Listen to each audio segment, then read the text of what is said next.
The House Committee on Natural Resources and Tourism will come to order. Clerk, please take attendance. Chair Martin. Here. Representative St. Germain. Here. Vanderwall. Present. Outman. Here. Hoadley. Here. Johnson. Here. Preston. Here. Bonak. Here. Fairbairn. Here.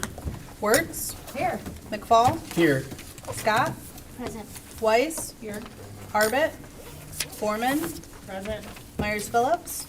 Wooden. Present. Mr. Chair, you do have a quorum. Thank you, Madam Clerk. Representative St. Germain makes a motion to approve the minutes for our previous meeting. The minutes are approved by unanimous consent. We're now going to take up House Bill 4743, sponsored by Representative Woolford, which exempts veterans from paying the recreation passport. Representative, you want to come forward and testify for your bill?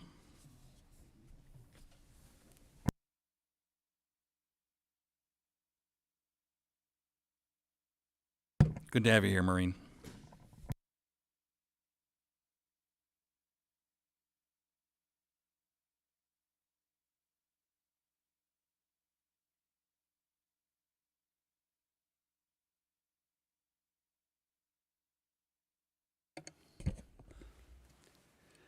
Thank you, Chair and members of the committee, for this opportunity to speak today in support of House Bill 4743.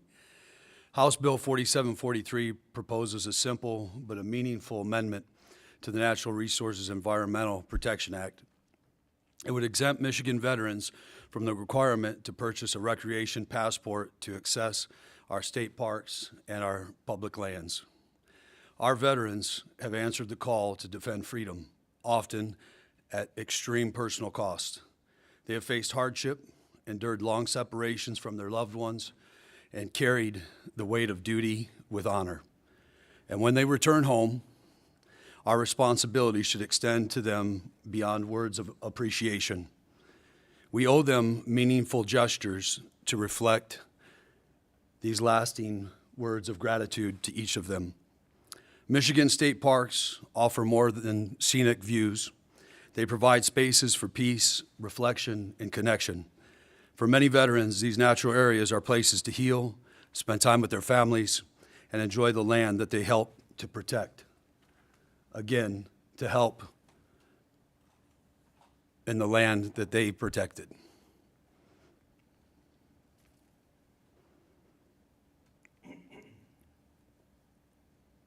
House Bill 4743 is practical, it's respectful, and it's a way to honor their service and to ensure that they can benefit from these outdoor resources that our state provides.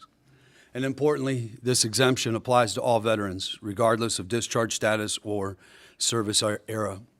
It acknowledges that their service takes many forms and affirms that every veteran deserves the opportunity to reconnect with nature, spend time with loved ones, and find peace in spaces that Michigan has preserved. This is not simply about waiving a fee. It's about recognizing their service. It's about saying thank you in a way that's tangible and enduring. And it's about ensuring that these freedoms of our veterans who fought to protect include the freedom to enjoy, it should include the freedom to enjoy the natural beauty of our state. And with that, thank you so much for allowing me to be here today. Thank you. And I have been advocating on several issues. This is a good one for veterans. I mean, it makes sense, like the things you said about reconnecting and the time. I've always wanted to make sure that we always honor our veterans and never go overboard on everything that, I mean, we owe a lot to veterans. I never want the general population to think that, well, the veterans get this and I get nothing. I want to make sure that the general population always honors the veteran. And I think this is a proper scope for that without overstepping, and giving them too much or taking away from the citizens, because this is what they did for the citizens. So Chair. Thank you for the testimony. We have Representative Vanderwall. Thank you, Mr. Chair, and thank you, Representative, for being here. How many veterans do we currently have residing in the state of Michigan?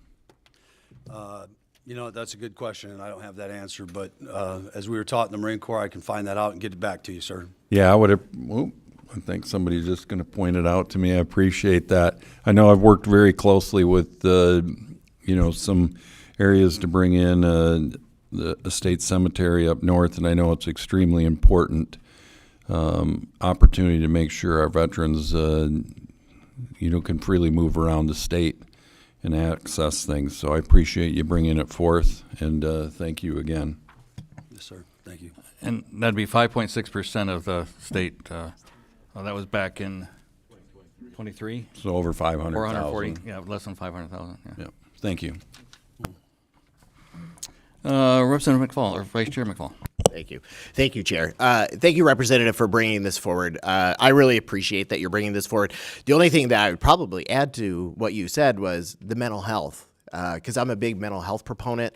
Last session, I was able to expand the disabled veterans license plate bill to include more, where more disabled veterans could get access.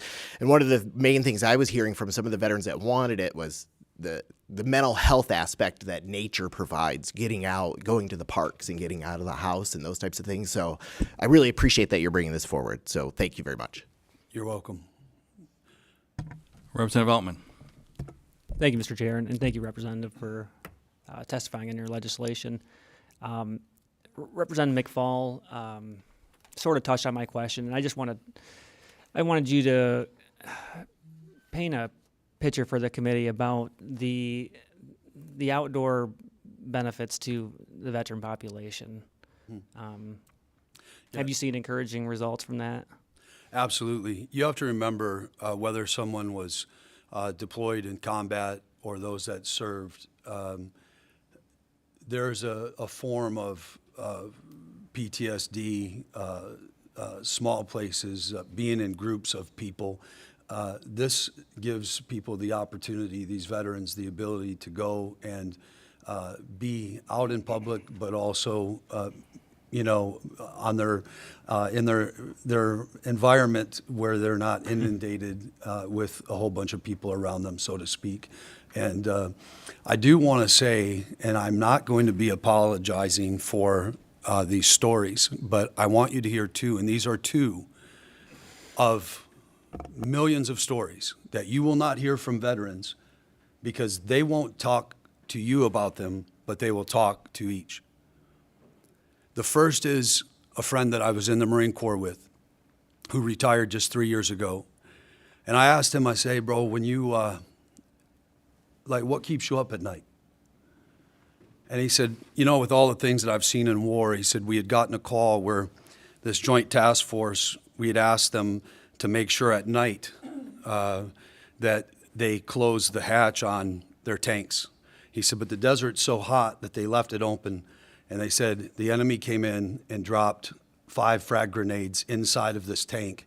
And he said, Jason, it was my responsibility and my team to go and pick up pieces 1 inch of everyone that was in that room.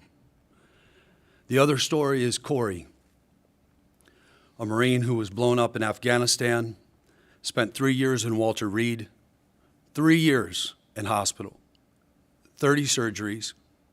He went in the Marine Corps, was a 200-pound stud Marine, is now out, blown up, 30 surgeries, 3 years in the hospital. He's 120 pounds, addicted to VA psychedelics. His windows were boarded up on his house. And I asked him, I said, Corey, what's the thing that keeps you up? And he laughed like most veterans do because it's their way of coping. And he said, before I got blown up, he said there was an IED that went off in the Helmand province, and we went over to check where the IEDs were, and he said it was 2 Afghanis that had planted these to blow us up. And he said, Jason, he said the one Afghani was sitting there cross-legged with no clothes on, with his head on backwards, with his eyes looking at me. He said the other one was face down with his head turned around and his penis was shooting out of his anus. And he said, so that keeps me up at night. And I'm not being crude today. I'm not being whatever word we could put there. But these are the things that our veterans are seeing, that are going through, that they don't talk about. And these stories, as I said, are a dime a dozen, unfortunately. I'm sure Representative Hoadley could tell his own story or those that had served.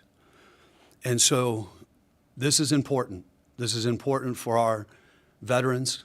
It's important for that 5 or 6% that have paid over 100% of their life, and we owe it to them. Thank you. I'd like to add that the horrors and the graphic stories that you hear that are just terrible, but all military members suffer at some point with that separation. My wife, although she ended up doing 2 tours in Iraq, her first deployment, she had to be scheduled for surgery and didn't deploy, and they lost a soldier. And that probably bothered her more than anything, is she didn't get to go with her unit. So even the ones, the 440,000 that we have in the state of Michigan, not all of them deployed someplace, but they still knew somebody, and they still had that connection, and they have to live with it too. So next we have Representative Hoyley.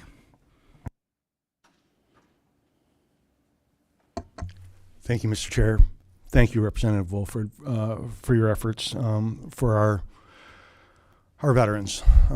It does mean a lot, and beyond those stories, and whether it's a pride factor, veterans typically don't ask for help, and those stories do circulate a little bit more within those smaller circles of our brothers and sisters. So again, I appreciate that. Just a couple questions that are just to clarify. In your testimony, you had mentioned that it would be available to any service member, no matter of their discharge status. Would this just be for honorably discharged, correct? Yeah, so you Okay. have, basically, when you go into the state of Michigan for your, to get your plate that you have to provide your DD 214. So whatever those rules are for that will be the same rules for this. Perfect. And just more clarification, would this include the Guard and Reserve units as well? Yes. Soldiers? Perfect. Thank you. You're welcome, thank you.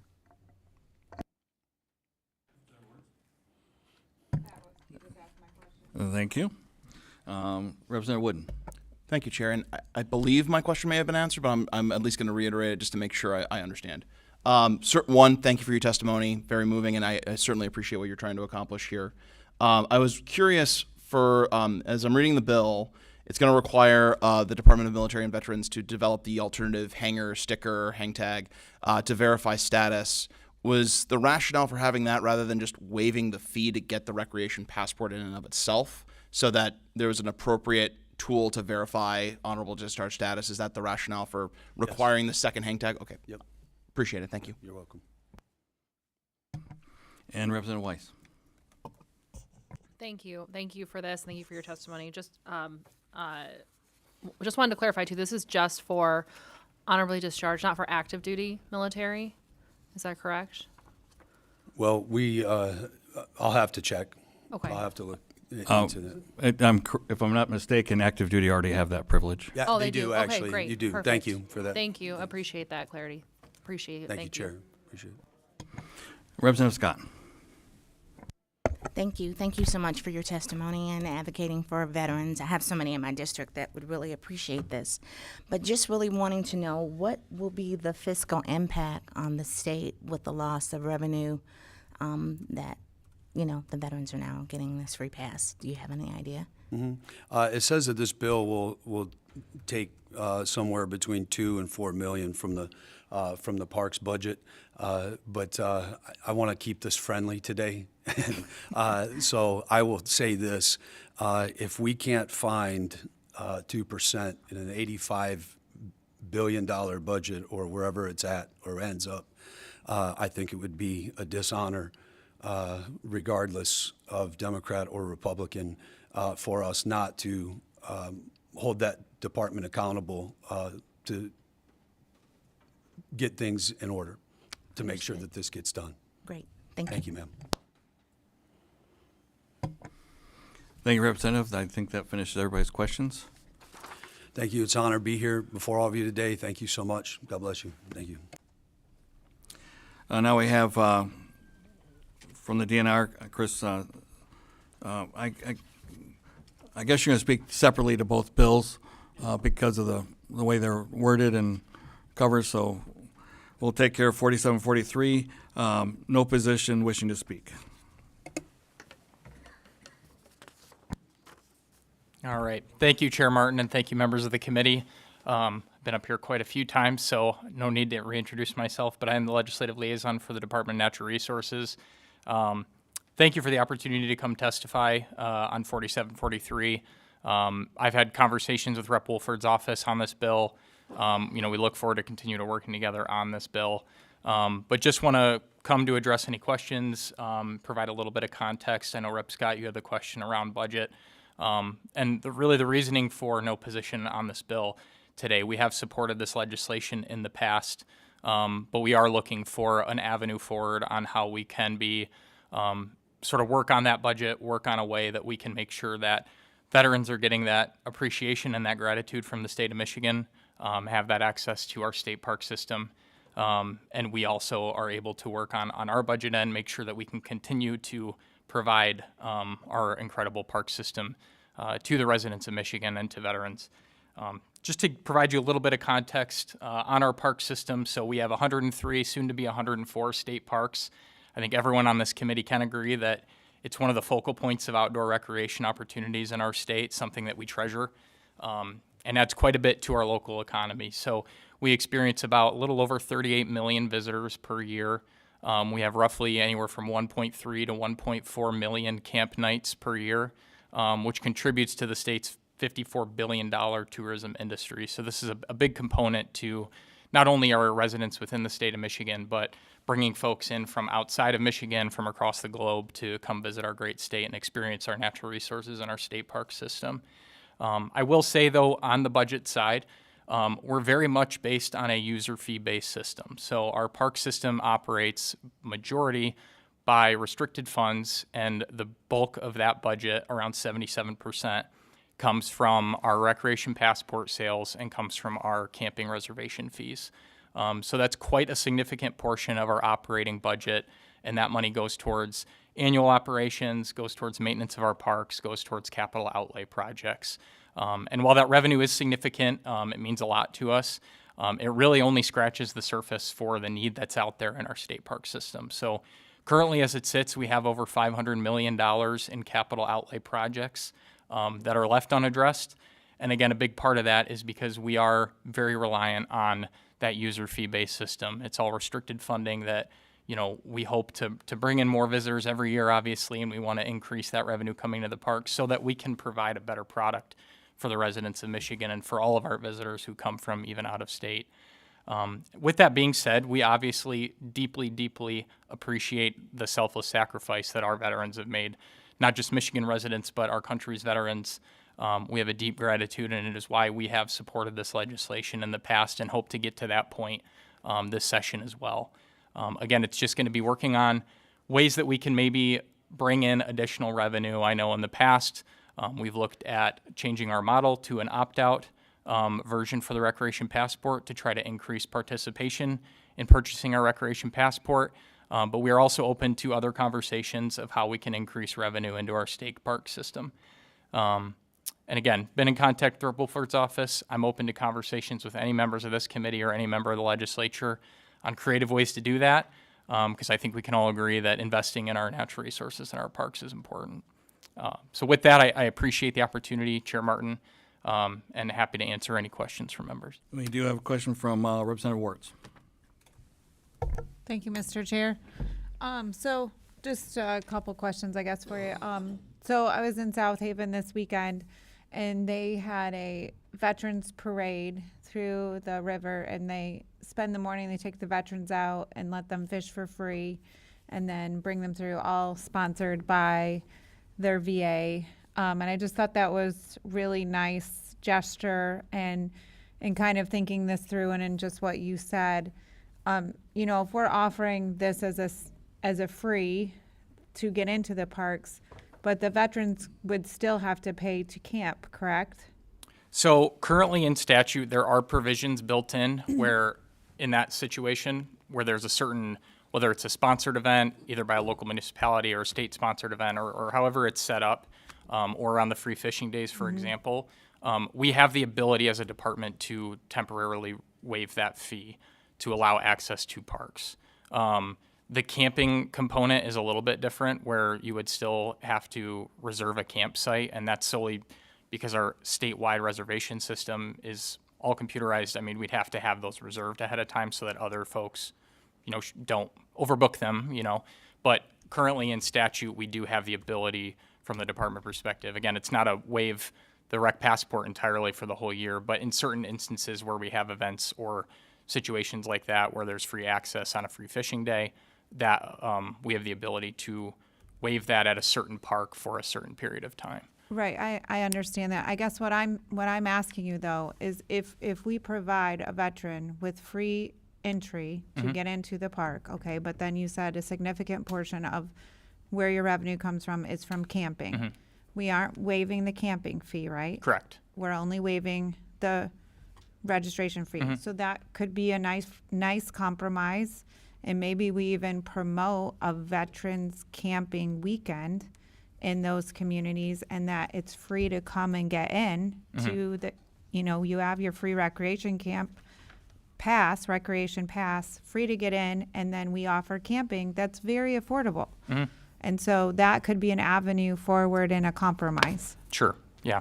And I'll just add to the committee for a little bit of context. So some of the numbers that we're talking about here, right? So from our recreation passport sales, due to in statute how all of that revenue is distributed, it hovers around $20 to $21 million per year that we have available from recreation passport sales to spend on park maintenance, park operation, capital outlay projects. So that's around 20 to 21 million per year for our entire state park system. I know Rep. Woolford mentioned the estimates around 2 to 4 million. I will add, and I don't want to speak for the Department of Military and Veterans Affairs, they have estimated that it'll cost them about $1 million per year as well to run the verification process as well as distribute those hang tags. So there are other financial components that would cut into that 21 million. So I give that to you for your information so that you can kind of compare what it would look like if there was no budgetary implications here and just this bill passed. Then our operating budget per year for our state park system would go from about 20 to 21 million, take away anywhere again from 2 to 4 million plus that $1 million that would go to DMVA. Can I add one more thought here? Okay, don't take till 1 o'clock though. Okay, well, but essentially, do you know how many veterans are currently buying passes?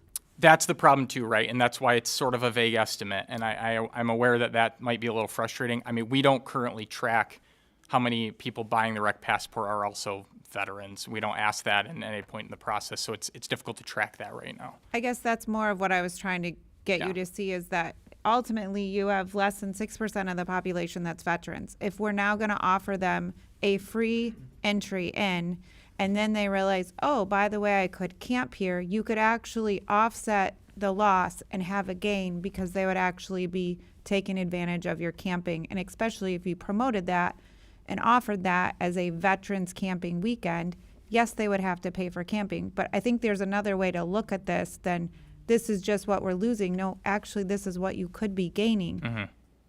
Yeah. And again, we're open to continuing those conversations. Representative Altman. Thank you, Chair, and thank you, sir, for being here, providing your feedback. I'm just curious, is this bill identical to the previous legislation that was proposed to this body going back to, I don't know if it was last session or a prior session to that? Yeah, it's been brought up in a few different iterations. I believe, and Rep. Woolford can even correct me, but it's very similar. I don't believe maybe last year it specified honorably discharged. I think it just classified any veteran in the state of Michigan. So there might be a little bit of discrepancy there. It's very, very similar to the language that has been previously. Okay. And you guys were supportive of that Correct. previous.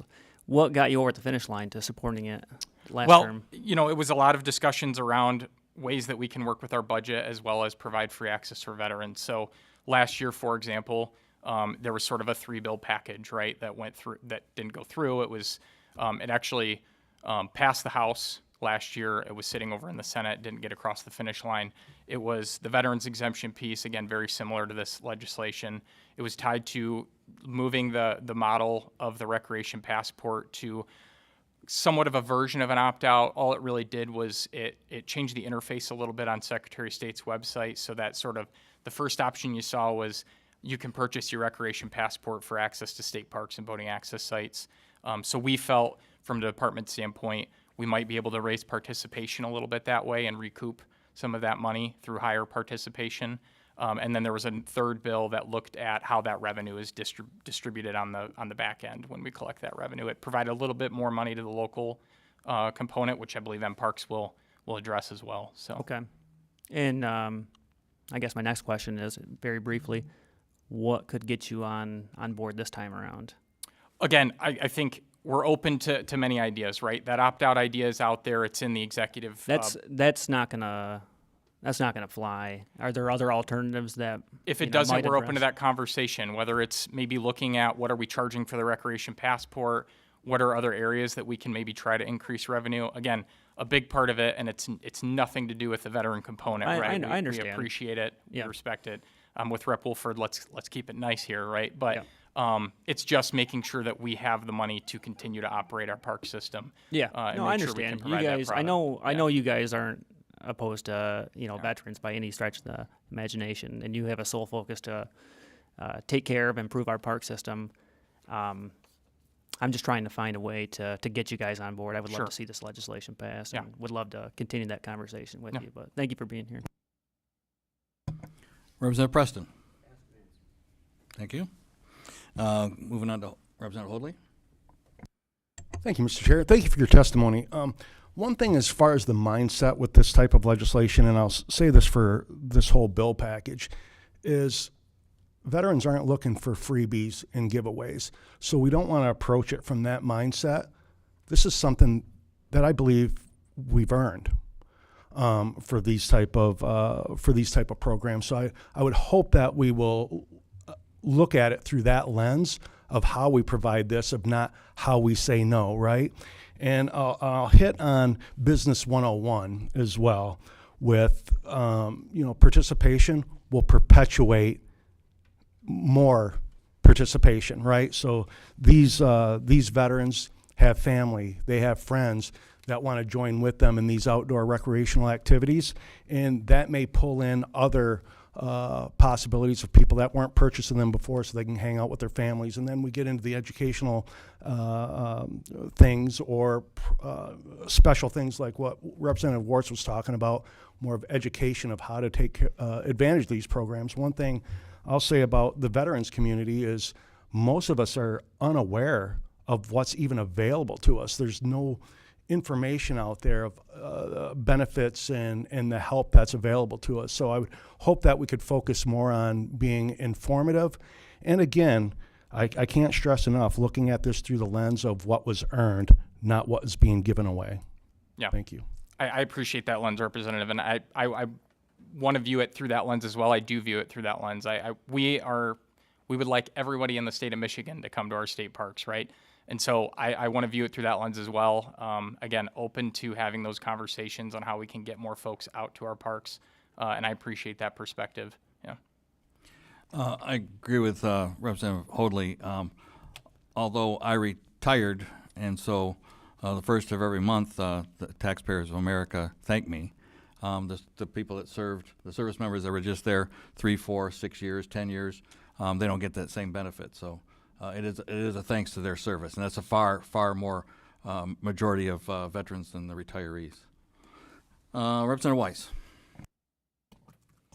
Thank you for your testimony on this. And again, I think this is really good legislation, but I hear your concerns around the revenue piece. Do you think it'd be helpful if we had at this point or very soon passed a budget that showed that we were backfilling what the cost of this would be?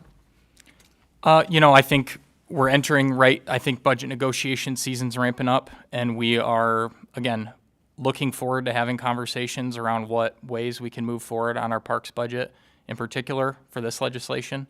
And so I think, hopefully as we move into this month in September coming up, that this will be a big part of the conversation. Yeah.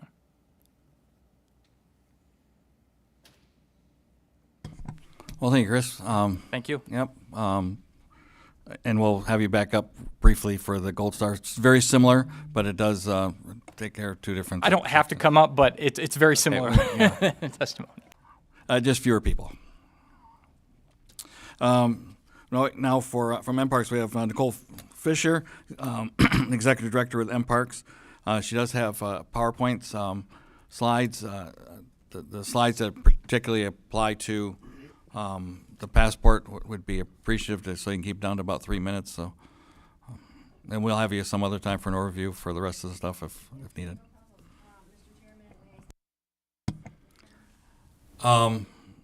Yeah, she can. We're not voting. I think I just want to make clear that if any discussion on they're separate because they apply to what's the term?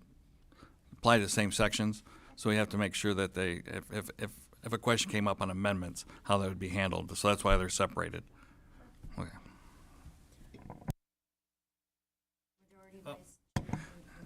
And Nicole, is that button on your? Yeah, I'm gonna swing the microphone towards you. That's good. Thank you. I appreciate that. I'll start over. Thank you. Good afternoon. Thank you, Chair Martin, Majority Vice Chair St. Germain, Minority Vice Chair McFall, and the House Committee on Natural Resources and Tourism members for the opportunity to testify on the recreation passport bills. My name is Nicole Fisher, and I serve as the Executive Director for MParks, affectionately known as the Michigan Recreation and Park Association.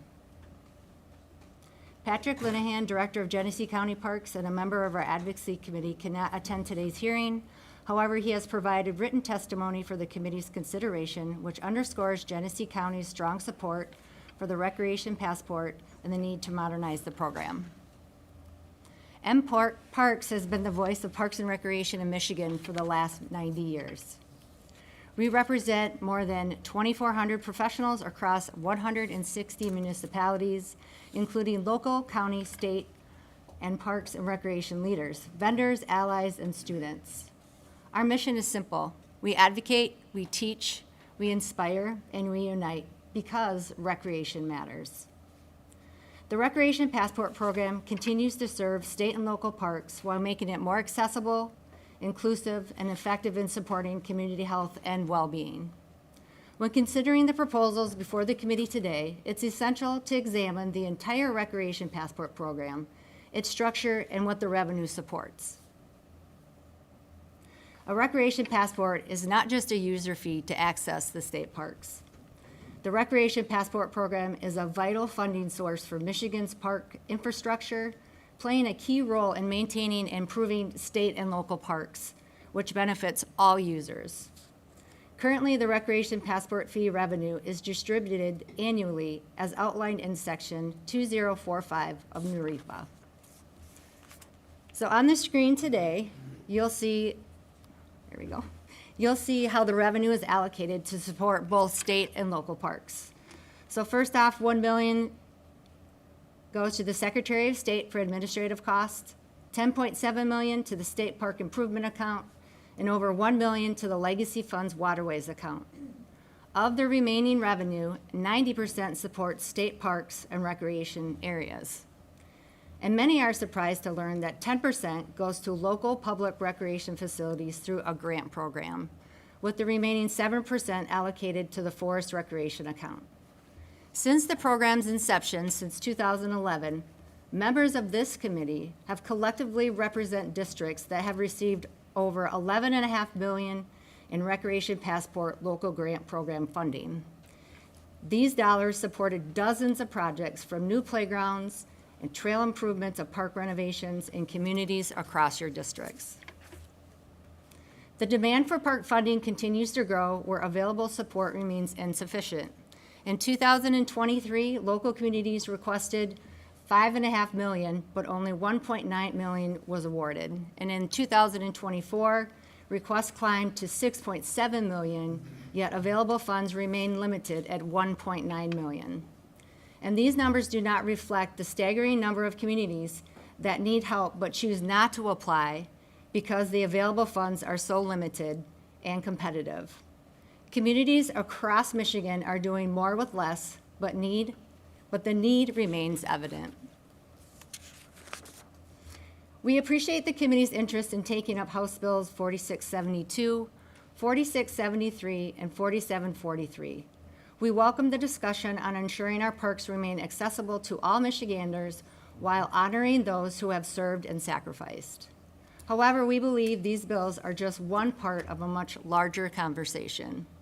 In the last session, M-Park supported a recreation passport modernization that included recognizing and honoring our veterans and active duty military by offering them free access. However, this proposal was part of a broader discussion about increasing overall revenue and securing a larger share for our local parks. With increased revenues from the passport program, we would also advocate for free access for Gold Star families. Nevertheless, considering these proposals separately, we are concerned about the potential impact on the program and how they might affect funding for our local parks. We understand that parks are more than just amenities. They are essential infrastructure contributing to the economic power in Michigan. Nearly 3 out of 4 U.S. adults say access to nearby parks affects their choice of where they live, and their homes near parks typically see an 8 to 10% increase in value. Local parks are often the most immediate and meaningful way for families, seniors, and young people to experience Michigan's great outdoors, including our veterans. Parks are vital for boosting economic growth and strengthening our communities. In 2023, Parks and Recreation generated over $3 billion in economic activity in Michigan, supporting local businesses, creating jobs, and enhancing the quality of life across the state. Parks and Recreation also supported 17,094 Michigan jobs in 2023, and $63 billion was paid out in salaries, wages, and benefits nationwide. High-quality parks help reduce crime, promote social connection. Nicole, I do have to interrupt you for time. The overview of what the M-Parks is great, but this is specifically for the veterans benefit testimony. So on the passport, so all the benefits that come from that. I mean, we need to keep people from leaving Michigan, to grow our manufacturing fertile ground so that we have more revenue here, and that'll answer some of these questions. But it's not the benefits provides, we understand, but this is particularly focused on the veterans benefit. Okay, I appreciate that. Yeah, it's a time constraint for us. Yeah. Well, I'll just go right to here. These funds support our parks in providing great outdoor recreation and visitor experiences that bring people together year after year. And after all, great states have great parks. So thank you for your time, to the members of the committee, and commitment to Michigan's parks, natural resources, and recreation opportunities. Representative Altman, you have a question? Yeah, I'll be really brief, Chair. First off, thank you, and thank you, ma'am, for being here. Thank you for what you do. Really, really appreciate our state parks, and a lot of our local parks are fabulous as well. I think we should certainly look at increasing funding for those state parks. Our budget has just exploded in recent years, and I think we need to reprioritize a lot of that money, and I think our parks would be a valued addition to that increase in reprioritization of funds. Really quickly, aside from Belle Isle, what is the top visited state park here in Michigan? Do you know off the top of your head? No, that would probably be a better question for Chris from the DNR. Okay. Well, thank you. Mm-hmm.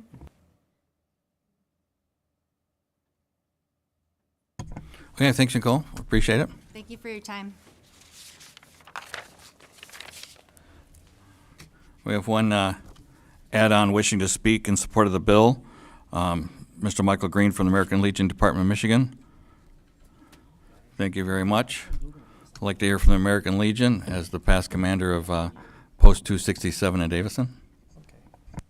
Thank you, Mr. Chair, and members of council or committee. This is my first appearance, so if I appear to be nervous, I am. As I was sitting there listening to comments about this bill, and I am in support of it. There's some things, when you look at the numbers, I know people are concerned about the numbers. You said there's less than 500,000 veterans in the state of Michigan.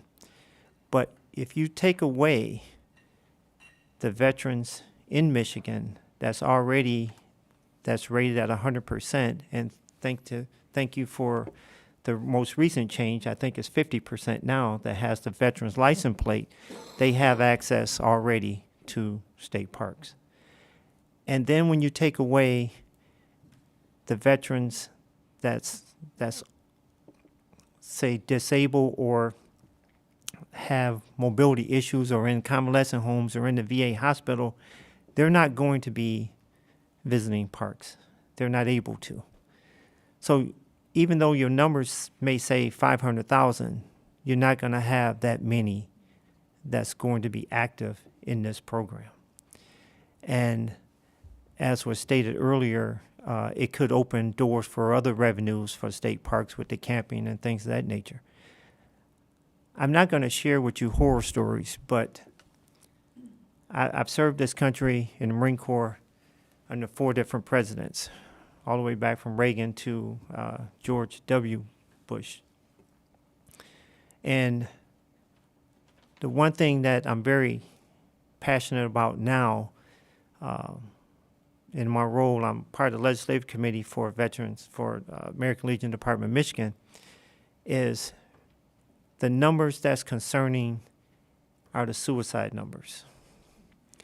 And depends on which data you look at. Some say 17 a day, some say 22. In actuality, we believe there's about 40 suicides a day when it comes to veterans nationwide. This park pass will give these veterans an opportunity to just relax, change their mindset, able to fellowship with other veterans and programs and things that may be going on in the park. The worst thing a veteran can do is sit in a house and think about their service. To give them an opportunity to get out in public and have some experience with nature could change their whole mindset. So when we talk about numbers, and I know cost is a factor, but think about what that will cost every time we lose a veteran. So I want to thank this committee for the time. I know you're pressured on time, and if you have any questions for me, please. I would like to, bring up another number. Is when I was at Genesee County, we had less than 10% of veterans participating in veterans programs. If we could get that number in the entire state of Michigan up to 50% participation going to the VA, there's so many veterans that don't know there's presumptive things that they could be qualified for, things that they think, I don't deserve that because I didn't serve in a theater. All these things are wrong assumptions. That money's just for them. It can't go to another veteran. If we got that participation up, the revenue from the VA coming to the state of Michigan would be huge. And you talk about making up a difference in spending money that can be going towards their housing and going towards their local retail, going to their local medical, all that stuff that could be provided would. We talk about how much money tourism brings in. The VA could bring in a lot of money also if we could get the VAs to participate in their county services and get their VA benefits. I would encourage them to do that. But thank you for your testimony. Thank you, Appreciate sir. it. Appreciate it.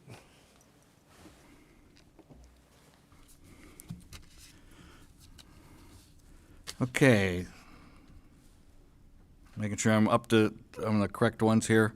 I've already got, this is the next one. Goes with this.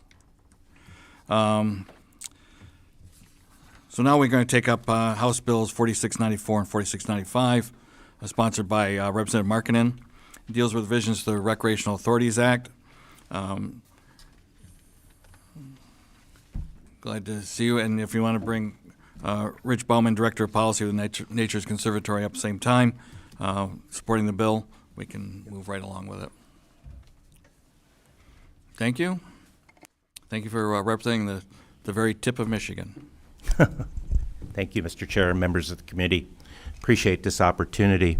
I just want to say briefly before I turn it over to Mr. Rich Brown that this legislation has a great deal of support in my district. It's going to be just an important factor to keep our recreational assets and resources available to the public. Many of you know that we get an incredible amount of snow, but in the summertime we have close to 300 miles of ATV trails that are utilized 24 hours a day, and keeping those trails open is vital to our economy up in the Keweenaw Peninsula. So with that, I'll turn it over to Mr. Rich Brown, or Rich Bowman, please. Thank you, Rich Brown was our clerk. Thank you, Representative. Good morning, committee. I was thinking about the previous witness feeling a little bit nervous, and I've probably testified 200 times in my career, and I still get a little bit nervous because I'm never sure what you guys are going to do to me when we get to question and answer. But I am Rich Bowman. I'm the Director of External Affairs for the Nature Conservancy.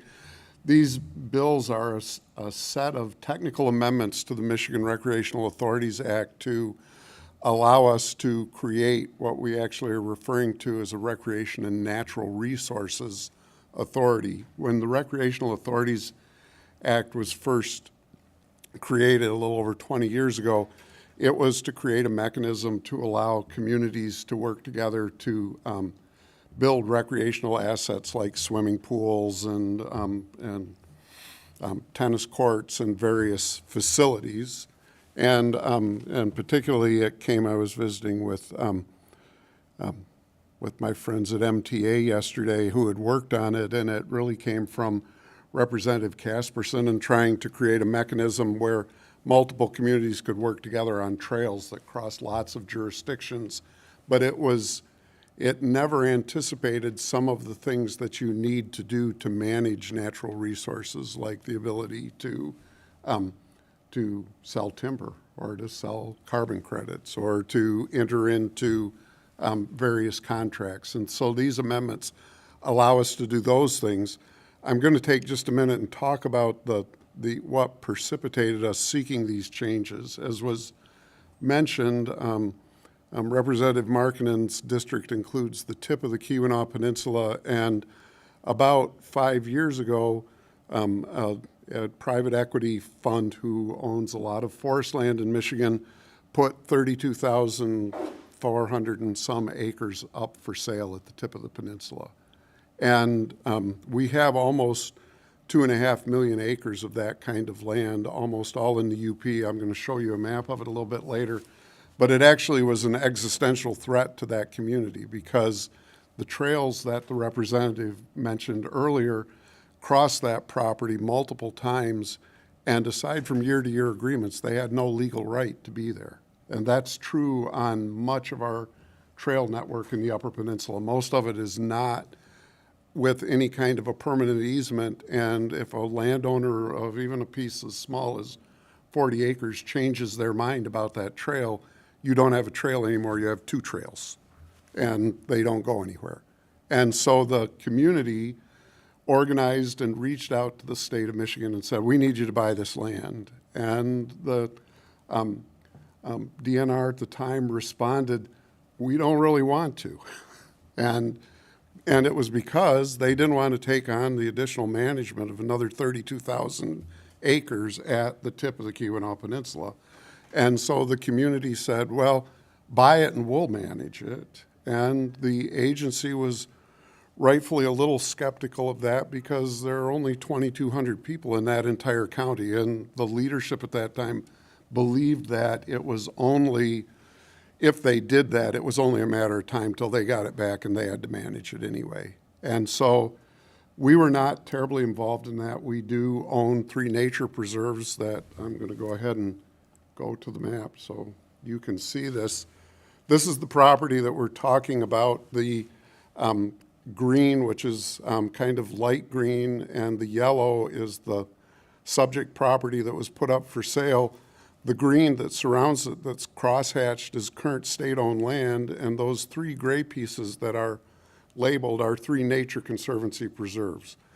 In the summer of 2022, it's starting to get old now, there was an article in the local paper, and the chair of the County Board of Commissioners said, we don't know what's going to happen with this land, but we don't want some conservancy buying it. And that prompted me to get in the truck and make a trip to Keweenaw County and sit down with the commissioners. And they had legitimate concerns because there are actually 8 different not-for-profit conservancies, including us, operating in Keweenaw County, and all of them use their tax-exempt status to remove property from the tax rolls, and some of them have limited or eliminated public access to that property, their properties. And they didn't want that to happen. And, you know, Don Pichet, the chair of the county board, who's become a good friend, said, this property is $80,000 a year in tax revenue to our $1.6 million budget. We can't afford to have it go off the tax rolls.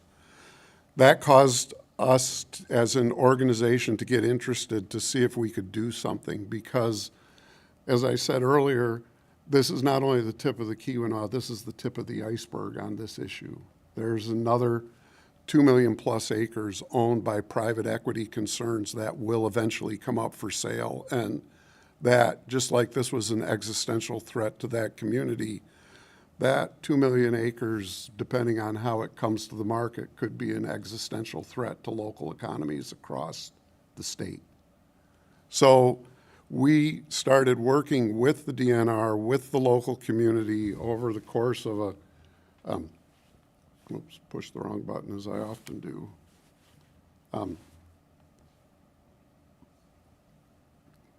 These are just, this is the regular nature porn to show all the wonderful things that are there. It is a beautiful spot, and we'll take any of you that want to go. But the important part is we formed a committee, and all of these folks are on it. You'll be able to look at them when you look at the slide deck. But we looked at 18 different potential governance mechanisms from both Michigan statute and other statute all over the country, and all that's documented. You can see that report. We talked about what kind of a structure they would like to have. We ultimately drafted a set of bylaws, and in order for them to adopt the bylaws to create that authority, we need the amendments that we've asked for to this act that you see in front of you. We are excited about doing this. I was asked an interesting question by my colleague Emily because I was concerned that we're just creating another DNR. And my response is, well, you know, we have national parks and state parks and local parks, and we have national forests and state forests, and when it's appropriate, we probably ought to have a mechanism to have regional or local public forests. And that's what we're trying to create here. So I'm going to skip a couple slides here and go to the end just to show you this is, everybody thinks the Upper Peninsula is full of public land. This is the public land footprint in the Keweenaw Peninsula. The green, that's all the public land there is. There's a huge amount of commercial forest land, but there is very little public land.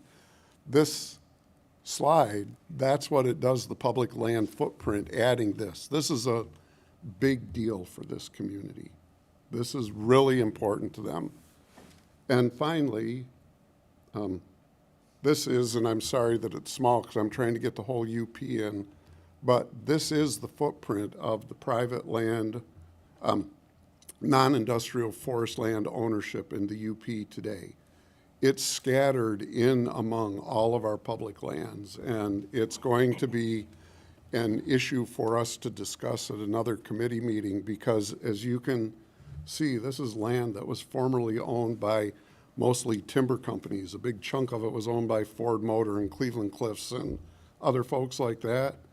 It's now owned by 4 private equity firms. And even if they manage the land badly, it's not the end of the world. It grows back.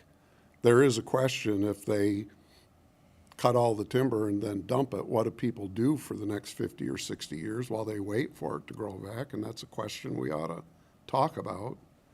But this bill lets us give local communities another tool to be able to address situations like this when it happens to them. And so I'm happy to answer questions. I'm happy to come in again because they're very technical amendments. I'm happy to come in and visit with any of you one-on-one to go through those amendments and the rationale behind them. And I appreciate your time. And Representative Wartz has a question. Thank you, and thank you for your testimony. So I'm just curious if this would be similar.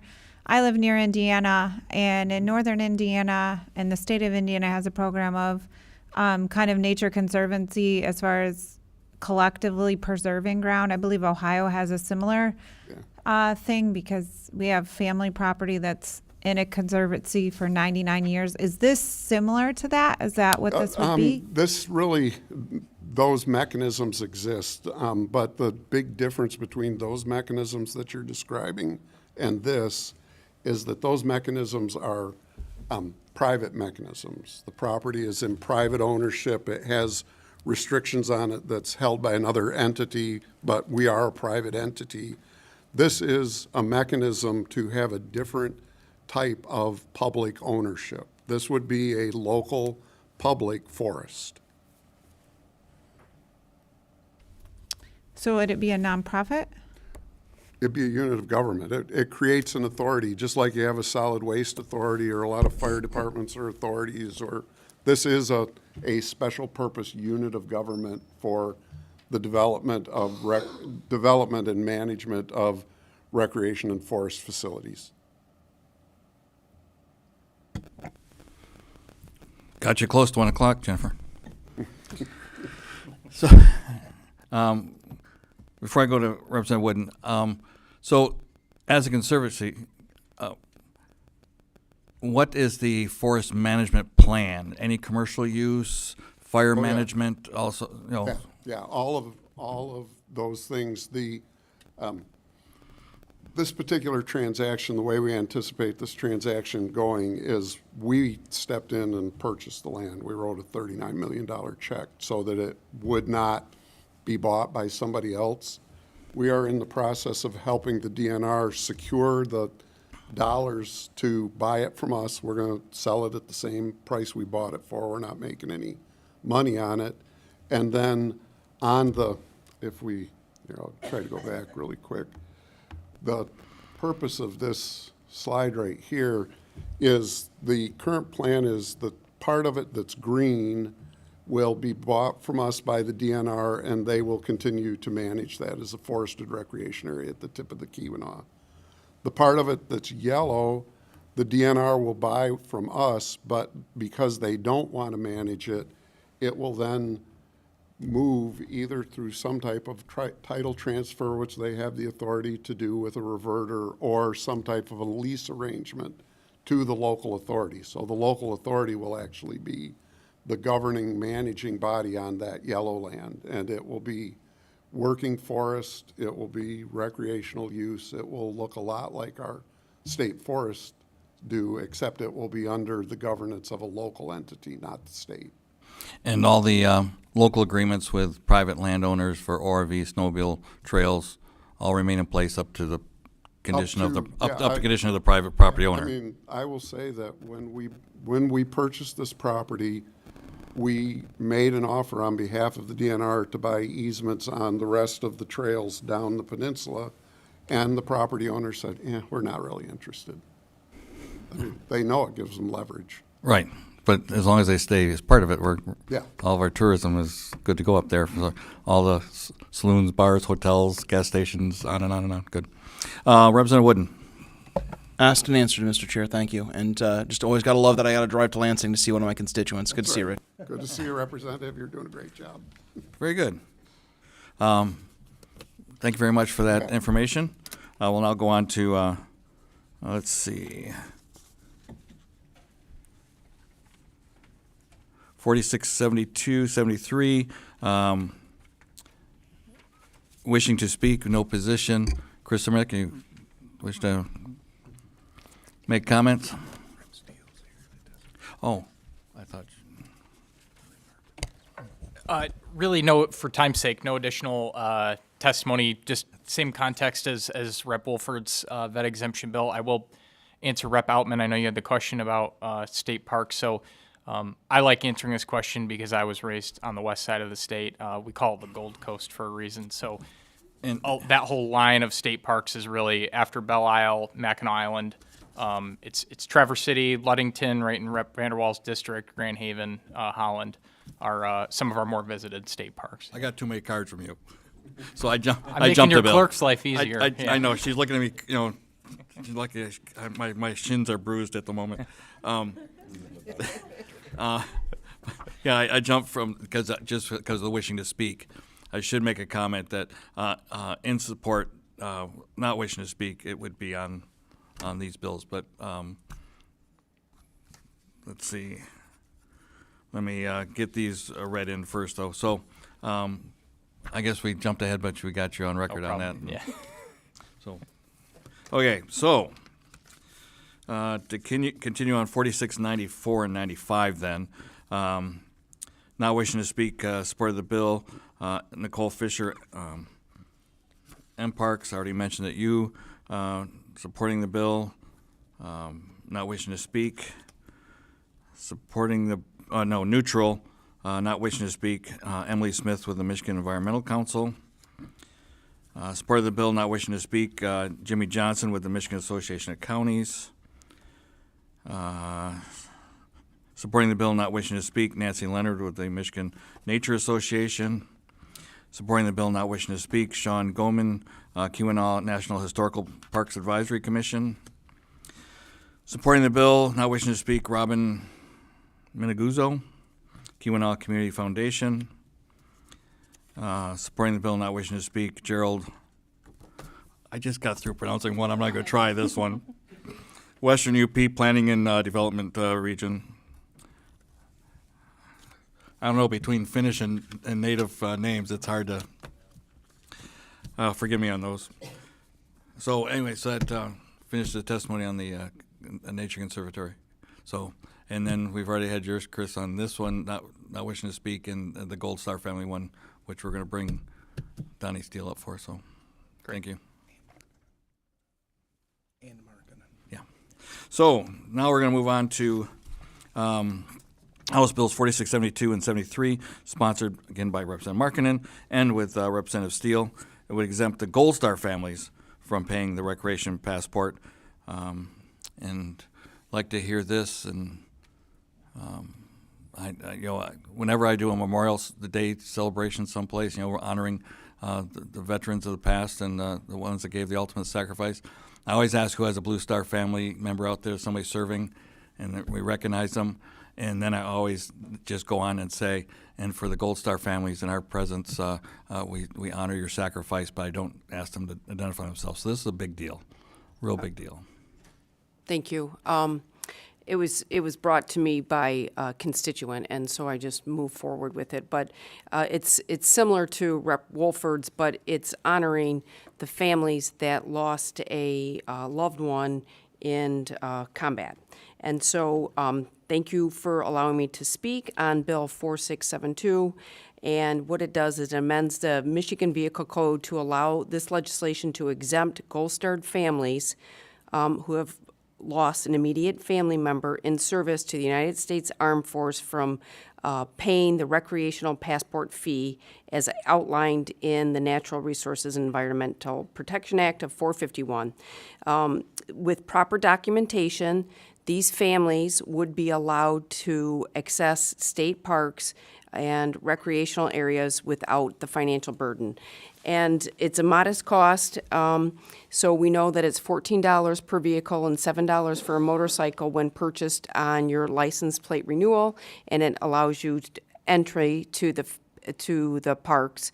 And for families coping with emotional and financial impact of losing a loved one in service, these small fees can be a reminder of their sacrifice. So to honor the veterans, this legislation would follow examples in states of Maine, New Jersey, Texas, and Florida, which offer similar exemptions, as well as the Veterans Park Act from Alexander Lofgren, and which provides Gold Star families free access to more than 2,000 federal recreation sites. So to put this in perspective, 2019 report indicated that there were 230 Michigan soldiers who were killed in action in Iraq and Afghanistan. And if we assume one vehicle per household, the exemption would just total over $3,200 annually. Small price to pay for the families that have lost who have made the ultimate sacrifice. So just as noted, 4673 is tied bar to 4672, which allows for the exemption to be administered through the Department of Natural Resources.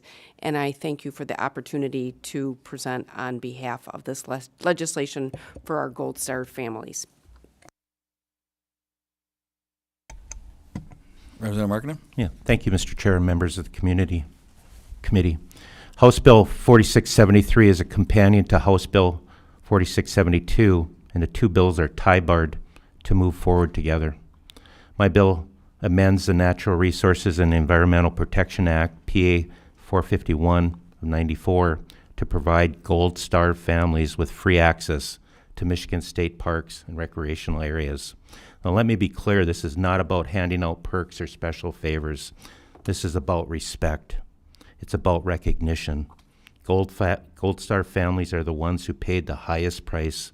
Their loved one, their son, daughter, husband, wife, brother, sister, put on a uniform, stood a post, and never made it home.